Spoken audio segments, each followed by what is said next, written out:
Hi, everyone. Welcome to Kiki and Kibbitz. It's Mary, and I'm here alone today. Jenny is not feeling well. She's been really sick for the past week and a half. So, thoughts and prayers and special healing vibes going out to Jenny from the UK.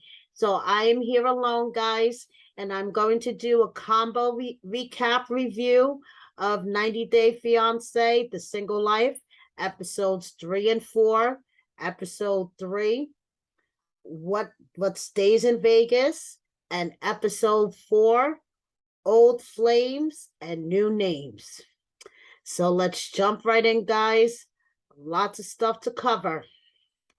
So Debbie got some. Debbie finally got some after so many years. What was it? 15 years, 16 years. Doesn't matter the number of years. What matters is Debbie finally got some ass from her silver-haired Santa Claus. And Debbie says it was good. I'll take her word for it because her glow was blinding me, guys.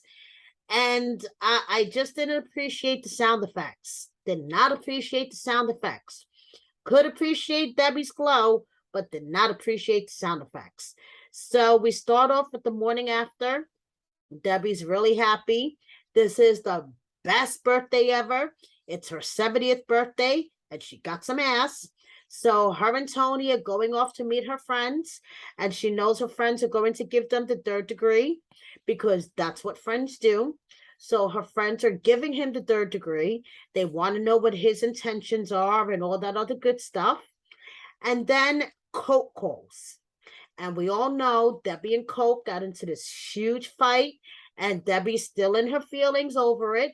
So Colt calls to wish her a happy birthday via FaceTime, and she gets all emotional. And Tony's there to comfort her and, be the shoulder for her to cry on, which was really, really nice. And, Debbie's all in her feelings, and she's, thinking Tony might be the one, you know? Tony might be her second chance at love, guys. I mean, after Harley, Tony might be the one. And I just realized that I'm sitting in the dark without my ring light. So here we go. Tony might be the one. So she's like feeling it, guys. She's feeling it. So she decides to tell Tony before he goes back to Canada that she's falling in love with him. Tony, I'm feeling you. And Tony's like, this whole thing, I'm feeling this whole thing too. And let's just take one thing at a time. So Tony goes back to Canada. And now the next thing Debbie has to deal with, guys, is she has to move out of her house. Because now that Code and Vanessa has moved out, she has nowhere to go. Like, she can't afford her house anymore. She can't afford to live there. So now she has to move out. And Aubrey agreed to take her in. And at the last moment, Aubrey realized that her dog might eat Debbie's cat. Like, her dog is not an animal-friendly type of pet and might charge at Debbie's cats, and there might be, like a safety issue with her dog and Debbie's cats. And Debbie's like, but you knew I was moving into your house with my cats, so what am I going to do now? Dun, dun, dun. So let's see where this goes. So now we have Cesar. Cesar, you're an idiot, Cesar. That's all I have to say. So he's at this meet and greet, right? Shows up with this top hat. And he's thinking that he's going to upstage these other guys. Now, I just have a question. Why did the matchmaker introduce Jerry from California, Ryan from Boston, and Cesar from the USA? And like, what the fuck was that all about? So anyway, you have Cesar looking like the ringmaster of a fucking circus. And the other guys are upstaging him until he tells the girls that he's a nail tech. He sits down at a table, like Caesar's going around from table to table, and he's looking like a real asshole doofus until he sits down at one of these tables, and he's in conversation with these girls, and he mentions that he's a nail tech, and one of the other girls like, I'm a nail tech, and all of a sudden, like, the mood changed, and Caesar was a fucking rock star. Don't ask me how that happened, but Cesar became a rock star once she mentioned that he's a nail tech, and he got himself 3 matches. So the matchmaker hooked him up with 3 dates. The girl that was impressed that he was a nail tech, a girl that likes to work out, and some other chick. So he calls the matchmaker, and he's talking to her about the dates, but Caesar's also concerned about this little thing called the possible Russian invasion of Ukraine. Keep in mind, all these episodes were recorded before the Russian invasion. So Caesar is, in his hotel room, all concerned about getting ass, when he sees about this little thing called about the Russian invasion. And he's like, wow, let me talk to the matchmaker about this, because this, could get in the way of me getting some ass. So he asked the matchmaker, would this get in the way of him dating? And the matchmaker tells him, this is just a case of the news making it sound more serious than it really is. So Caesar's like, okay, that's good to know. So I'm looking forward to my date. So he goes on the date with Valentina. That's the first chick.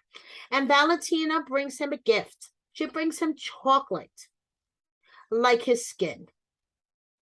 Just let them marinate for a second. So she brings him chocolate, and they're talking. And the other thing I forgot, guys, that endeared Caesar to these women. He sat down at a table, and they asked him about his astrology sign, and it turned out that he's a Pisces. So they were like, oh, you're a fish. And he thought that he meant fishing, that he likes to fish. And they all thought that was so funny. So Valentina brought up that he's a Pisces. So, she's talking about his astrological sign. And Caesar decides to read her palm. Okay, guys, he reads her palm. And he tells her that he sees marriage, money, and 20 kids in her future. Let that marinate for a moment, guys. Just let that marinate for a moment. So she believes in him. She remembers one other thing I wanted to throw in there. Valentina remembered one thing about Caesar besides the fact that he's a Pisces. He has kind eyes. So moving on to Veronica. So Veronica got a second date out of Justin, even though Tim walked Justin out on their first date. Veronica got a second date out of him, and they attempted to go rock climbing, the rock climbing walls, but that didn't work out too well because Veronica's too short and she couldn't get up on the wall. So, they go on their date and they're talking, and Justin's like, I appreciate that Tim is, part of your life. He's Chloe's dad. He's not going to go anywhere and all that other good stuff. But there needs to be boundaries. He can't, where's the independence, Veronica? Where is the independence? It's okay that he's involved in your life, but where is the independence? So Veronica, has a conversation with Tim, and surprisingly, Tim is totally in agreement. He wants boundaries and space. He's like, I can't be the one that you call at 3 o'clock in the morning to bail your ass out anymore. We need to have boundaries and space, Veronica. And Veronica's like, wait a second. I don't want all this now. I'm just talking about some boundaries. I'm not talking about you totally cutting me out of your life. I don't want space, Tim. What the actual fuck? So we'll see what goes on with that. But one thing Veronica does want is lots of kisses from Justin. She wants the kisses from Justin. Not necessarily all the space from Tim, but she wants kisses from Justin. So moving on, and I don't know who I want to do first. I'm going to do Tiffany first so I can leave Natalie for last, okay? Because I know all you guys want me to leave Natalie for last. So Tiffany makes her first appearance on episode 4. So Tiffany is back, guys.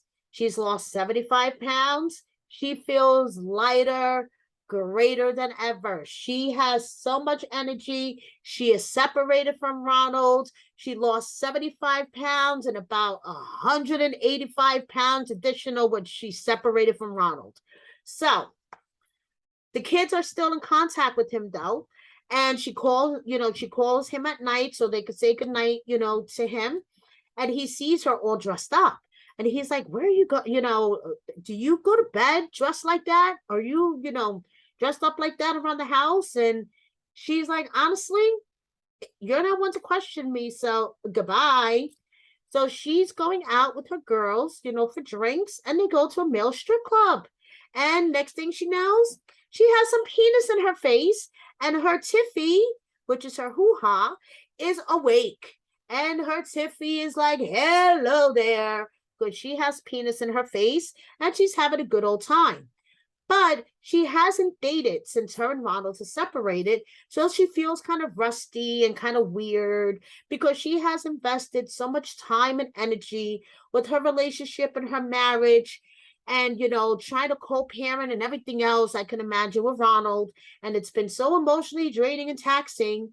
Just trying to date again to her is like, but Fabian, a fling from the past, before she met Ronald, has slid into her DMs. And Fabian's kind of hot, guys. Fabian's Colombian, long hair. He's hot. He's a hottie. I think he's a hottie. He slid into her DMs and he's like, what's up, Tiffany? So they go out on a date. And Tiffany's like, let me see what's going on here. Fabian, the hairdresser, me and you could possibly see what's up. But she's feeling rusty and like, I don't know if I could do this dating thing. It's been so long since I went out on a date. So they go out on, they go out for drinks. And one of the first things he says to her is, do you know if you can make a knot using the cherry stem, that means you're a good kisser? And Tiffany's like, I know you're a good kisser. Sexual chemistry is definitely there. Tiffany has said sexual chemistry is there. But is this a possible red flag? Fabian broke up with his ex-wife because she wanted to have children. Tiffany already has a ready-made family. Will this be a red flag? Who knows? But Tiffany's just having fun this night. She's dancing away. So we'll see what happens. So now I'm going to get to the lunatic of the episodes, of the night, of the series, Nutty Natalie. And I know I have some followers that are fans of hers. And I'm sorry if you guys are listening, but I'm sure even you guys would agree after watching episodes 3 and 4 and seeing how Natalie was acting. She deserves Nutty Natalie in every which way. So first of all, Natalie gave it up. She gave it up. She went from being the Virgin Mary and not kissing Josh to giving it up. Giving it up. Okay? She was giving it up, and she gave it up in dramatic fashion because now Josh has to drop everything and pay every single moment to her. Pay attention every single moment, every single second. It doesn't matter what he has to do. Doesn't matter if he's taking a shit. Doesn't matter if he's working. Doesn't matter if he wants to eat. Doesn't matter what he wants to do. He slept with Natalie. Natalie considers him the father of her future children because she's the Virgin Mary. Even though she's been married 3 times before, she slept with him. So that's it.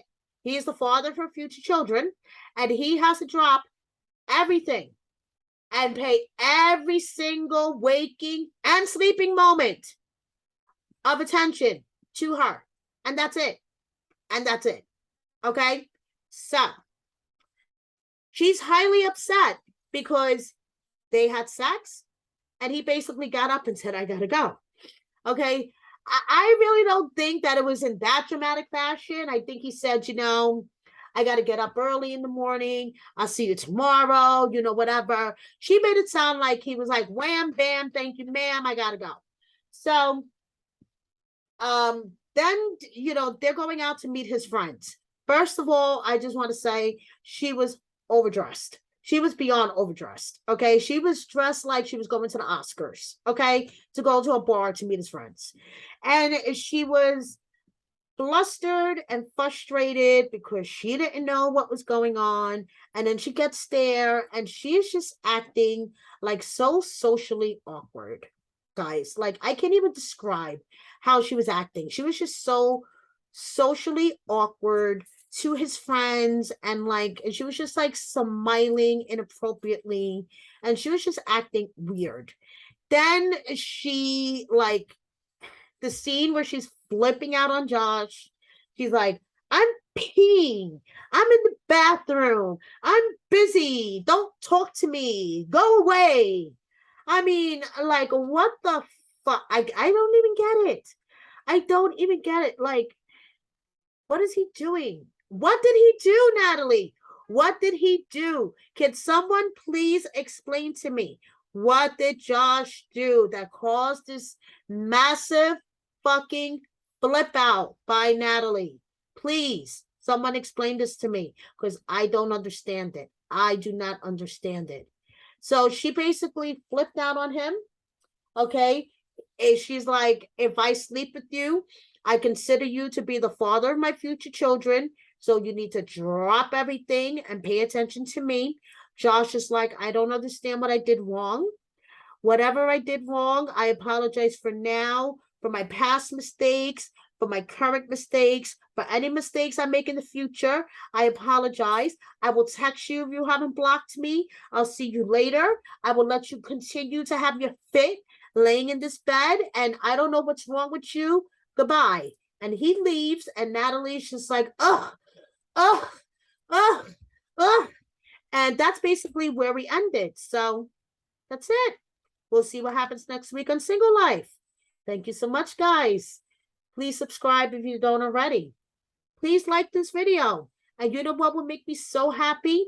Share with a friend. Share my video with a friend, guys. Jenny will be back with us next week. Thank you so much. Bye.